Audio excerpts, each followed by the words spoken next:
Opening the door to the next level, Chip was greeted with a cold blast of air and a warm welcome from someone who was not Melinda. "Greetings, Mr. McCallahan," a rich, powerful male voice echoed through the large icy chamber, "and congratulations on completing the first 20 levels of this challenge. Now, perhaps, you're ready to attempt the levels that are actually hard." "Where's Melinda?" Chip demanded anxiously. "And who are you?" "Melinda is busy with matters of far greater import than your test," was the smooth reply. "She selected me to replace her at the monitoring station. My name is Jude. Pleased to meet you." The urbane formality somehow felt as cold and empty as the room. "Hi," Chip responded, equally unenthusiastically. "Just call me Chip. Did Melinda say how long these important matters would take? I really wanted to tell her something." "They will take as long as necessary," Jude replied even more smoothly. "I will convey your message to her. What is it?" "Thanks, but I'd rather tell her directly. No offense," Chip said, trying to hide his frustration. Something felt wrong about this whole encounter. Where did this Jude come from? Why was he acting like he owned the place? And most importantly, what was keeping Melinda? "As you wish," Jude sounded bored. "Wake me when you've finished the level." As Chip laced up his skates and headed onto the ice, his heart felt a frozen void begin to grow. I wish she were here, watching over me. What's up, everybody, and welcome back to CCLP1. We are on level 21, generic ice level. Although, ironically enough, this level feels anything but generic. I'm going to turn the sound up just a little bit more. I had somebody mention that the sound felt a little bit soft in the last video, although I don't know if that was in reference to the low volume or just the fact that I forgot to turn it on for that first part. So just in case, I'm going to turn it up just a little bit, and it sounds pretty okay. We'll push this guy up. So yeah, this level is called generic ice level, but it feels more like a try to figure out how to get to the things level, which is pretty cool. It's definitely very different. And for that reason, and that reason alone, I like it. Alright. That was by Mikatokula. Repair the maze. Use these 5 keys to remove the 3 walls that make this maze impossible.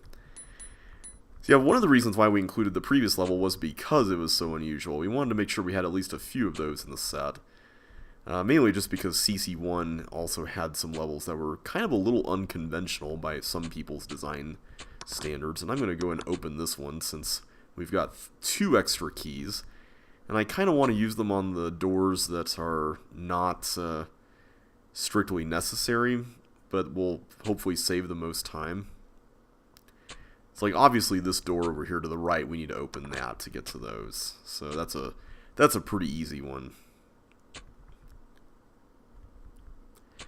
So one thing I really like about this level, and come to think of it, quite a few levels in this whole set, is that I think they're scaled very well. This one is especially is a pretty good example of how to make a level not overstay its welcome too much. And I did not mean to open that door. Okay, we're going to have to start over again. So yeah, this level is, I think, like 25 by 25 or something like that. And normally, you know, you would hear something like that and say, oh, the normal level window is 32 by 32, right? So what's the big deal? I mean, that's only like 7 spaces less. Well, maybe for each side, but when you add all that stuff up, that's actually quite a big difference. It may not look like it visually, but as far as like how the level feels, it's definitely pretty significant. So yeah, I like this concept a lot. I think we've entered an age where people have started to make mazes that are a little bit less standard than they were back in the CC1 era. And that's one thing that I'm just going to say personally, I was really looking for among the levels that I voted highly for in this set. So I know some people went into CCLP1 thinking that it would be a set where you would have pretty analogous things to what was in CC1, but I'm glad that that's not entirely the case, because I don't really want to repeat all of the same things that CC1 did, not just because I think some of it was flawed, but also just because there's an opportunity to do something new and interesting well, maybe accomplishing some of the same things that CC1 ultimately accomplished well. But, you know, provide the veterans with something fresh and different as well. So, I don't know if the set completely did that that well, but I think for what it did do, it did a fairly decent job. And I'm just going to go in here and grab this. Alright, so that should be all for Repair the Maze. Let's go and exit. This was another level by Andrew Menzies. Circles. And we died right at the start.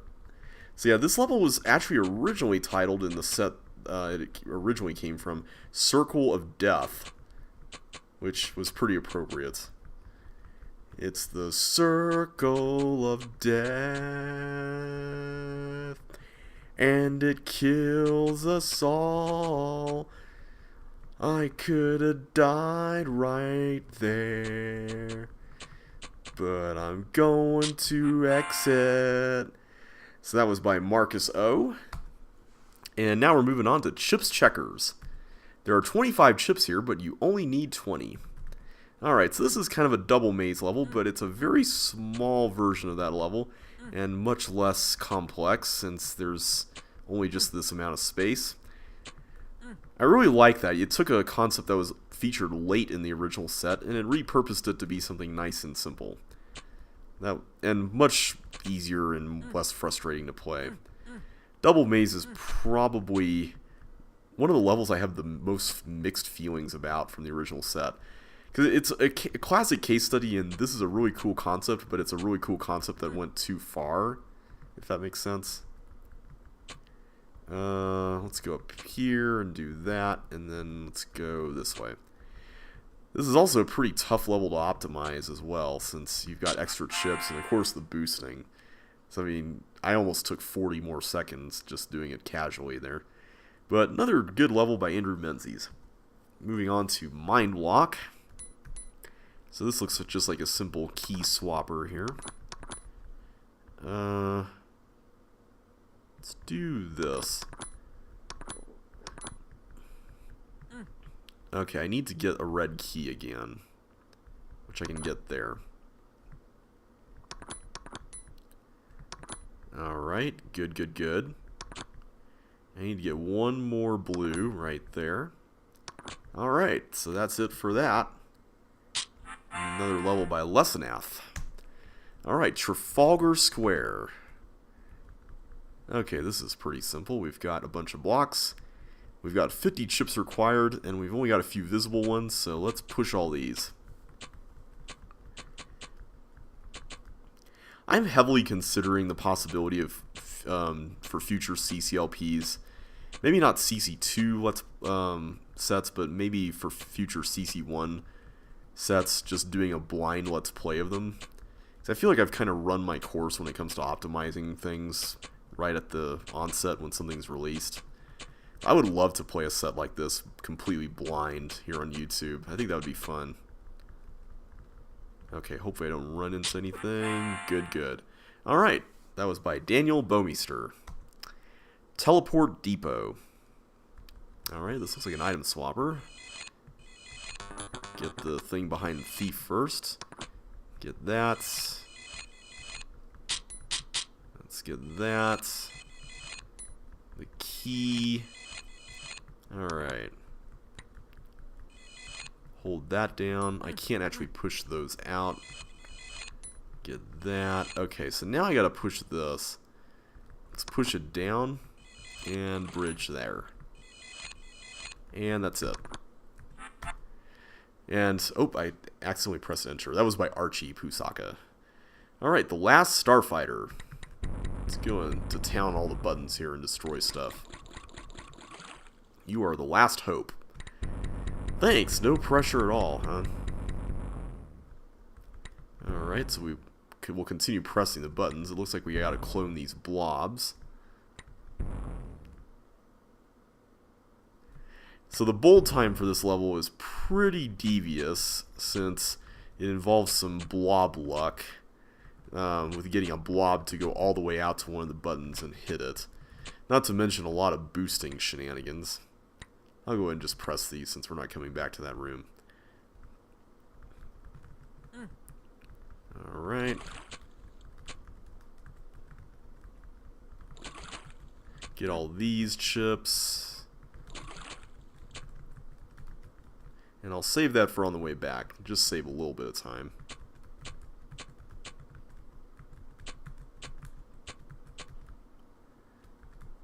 Oop, missed the boost there.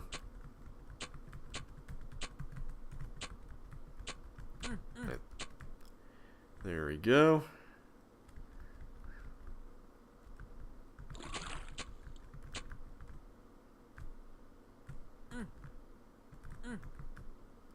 I am really rusty on the boosting tonight, but that's alright. Let's go in here and get out of this place. And this level is by Dave Varberg. Sky High or Deep Down? So this level actually has a bit of an interesting history to it. Originally in the set that it came from, it was called Cloud or Circle, with a question mark at the end. And apparently you were supposed to go down up here to the clouds and then down to the circles, which is that fiery area there. So my initial thought was, is the clouds in the area with these blue walls, is this supposed to represent heaven, and then the circles are like circles of hell or something? Which I think was the case. I'm not entirely certain. But the designer decided to change that up and make it a little bit less ambiguous for the set. And so we decided to just change the title to Sky High or Deep Down. So that was pretty cool. The time limit, I think, is a reference to like a highway by his house, if I'm not mistaken.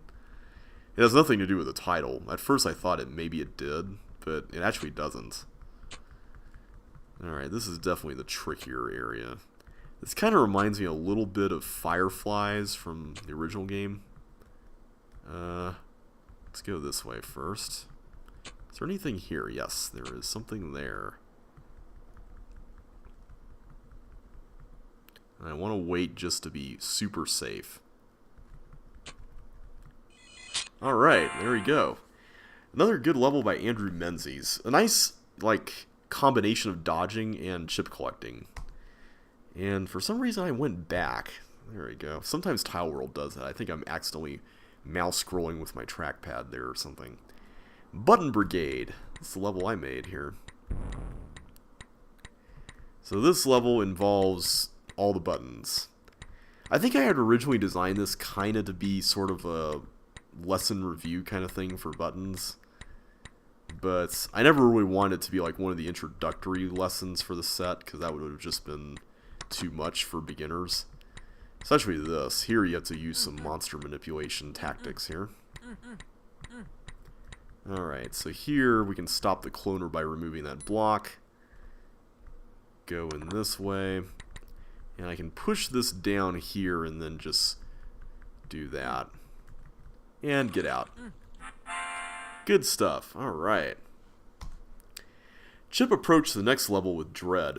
He had felt Jude's eyes on him too much in the past several levels. Where Melinda watched over him with concern, offering advice and encouragement, this man's scrutiny was cold, silent, and calculating, and it was starting to get on Chip's nerves. He braced himself for another sardonic greeting, but his heart leaped as he heard the sweet tones instead of Melinda's voice. "Hello again, Chip!" "Melinda," he cried with relief, "you don't know how good it is to hear your voice." She laughed. "I'm glad to see you too. I take it Jude hasn't been very good company?" "You could say that," Chip sighed. "I suppose he means well, but he makes me feel uncomfortable. The way he just sits and watches me, it's creepy." "I'm sorry, Chip," Melinda said sympathetically. "Truthfully, he sometimes creeps me out, too. But his intelligence and skill with computers make him invaluable for this sort of project, and so far, he hasn't given us any reason not to trust him." "Melinda," Chip began concernedly, "why is he even here? Why can't it be you? I keep hearing about all these problems. What's going on?"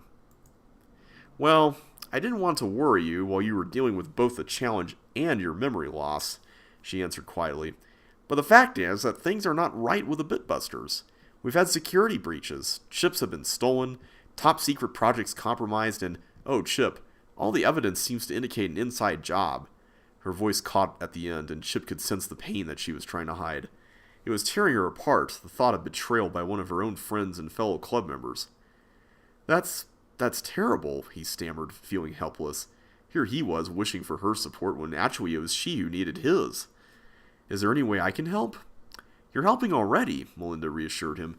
Your blackout and memory loss at the beginning of all this was no accident. It coincides too perfectly with the start of the attacks. I believe you must have found out something that our enemy wants to keep hidden. So he used some sort of drug to knock you out and cloud your memory, planning to reach his goal before you could recover. Her voice became very serious. Your memory could be the key to this whole thing, Chip, and regaining it is the best possible way for you to help. So keep doing what you're doing, and hopefully the familiarity of puzzle solving will trigger the return of your memory. Alright, I'll do it, Chip resolved. You can count on me. I know I can, Chip, she replied earnestly, and that means a lot to me. In this dark time, out of all the Bitbusters, you're the only one I can trust absolutely. Thank you for that. Her confidence filled Chip with determination as he entered the next level. Melinda needed him, and no matter what happened, he would not let her down. Quincunx. Alright, so let's do this. So this is just a simple chip collecting challenge here. I'm going to try to be optimal about the route I'm taking. Maybe not necessarily the boosting, but hopefully this is somewhat optimal.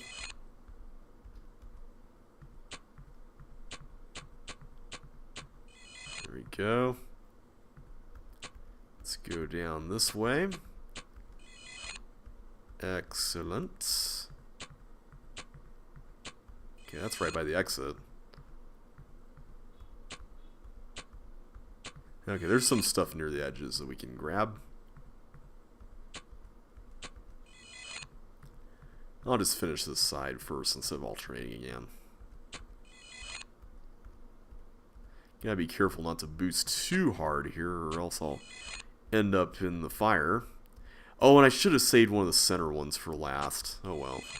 I'll just take this again. Oh, I missed that. Whoops. Alright, let's get this. There we go. Cool. That was by Henry Potts. Nice idea. Alright, Nitroglycerin. Alright, before we press that, we can look up here at all the traps. Looks like all these fireballs will come out here and destroy bombs, so we'll gladly do that if it means opening up the maze a bit more. This is one of the levels for which I was the most excited for its inclusion in CCLP1. I feel like this is the perfect combination of simplicity and like something that's actually using the mechanics in a combination that you don't see much. So I really like that a lot. Like, it teaches you to make sure that you're careful with stepping around, while also giving you something to chew on with the trap buttons and seeing what area opened up. So it's not just a static maze, it's actually a maze that's expanding, which is pretty cool. I think one of the challenges that we faced, I have to admit, with CCLP1 is sort of the same sort of homogeneity that tends to show up in voting results, like what we saw with CCLP3.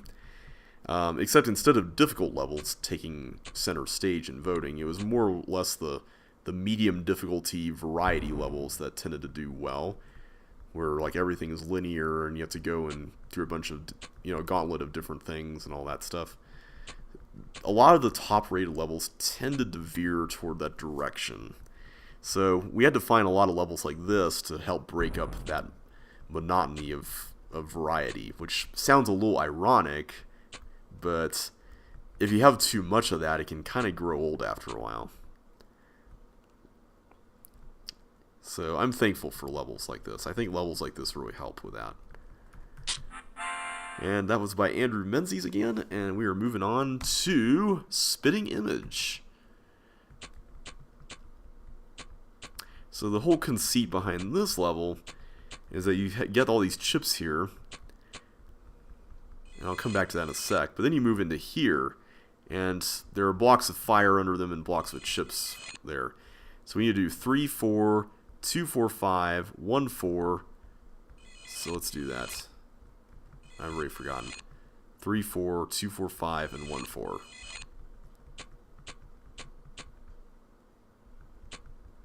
Alright, and then the last 2 rows are 2, 3, 5 again, and 2, 5.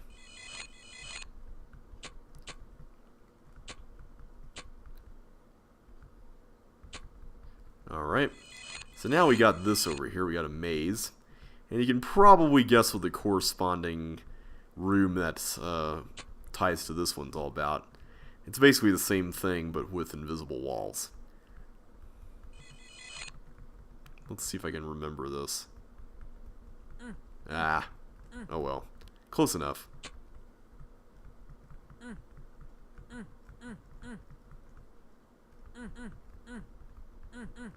Nope. There we go. Alright, let's go to the exit in the visible maze.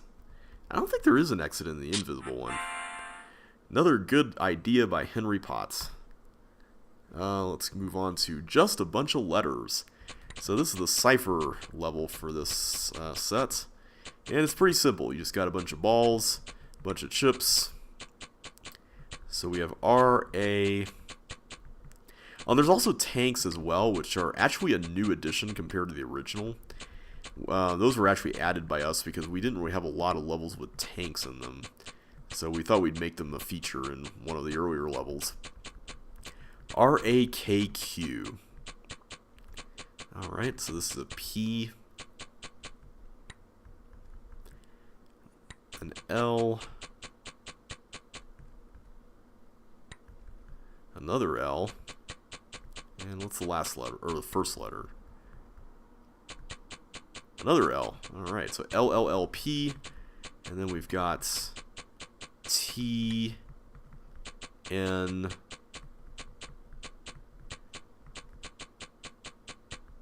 whoa, S,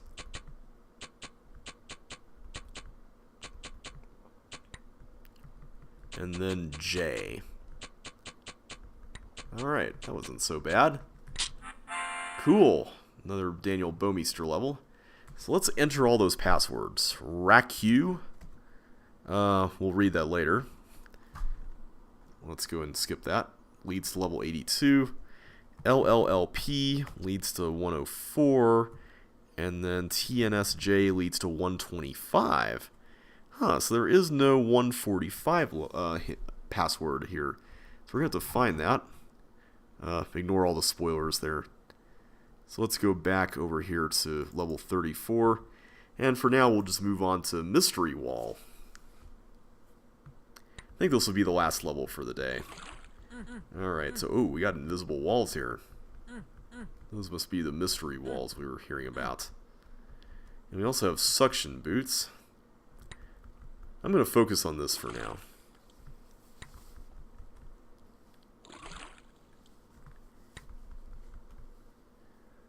Alright, what do we got here? Flippers. And we can get fire boots. Oh, there's also invisible walls here. Okay. So that means we can go through this path now. Through a long corridor and get 3 more chips. I really like it when levels have just pointless stuff like that sometimes. It's really nice not to see everything reduced to function at times.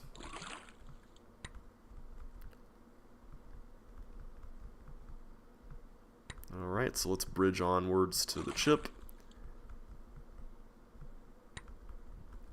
And that should be all the blocks we need to get this.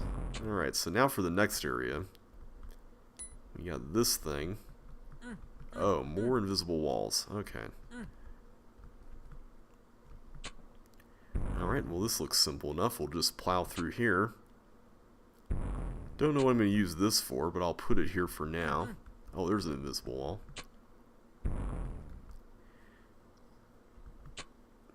Oh, I should have looked here first, but I forgot to reveal those. Alright, so we use this to blow that up, and now this bounces around. And those are invisible. Fun fact, this used to be invisible too, but we changed that because that would have just been really mean. Alright, so Daniel Bowmeister strikes again with another fun level, and next time we're going to go onwards to Rhombus. So until then, thanks so much for watching, and I will catch you on the flip side.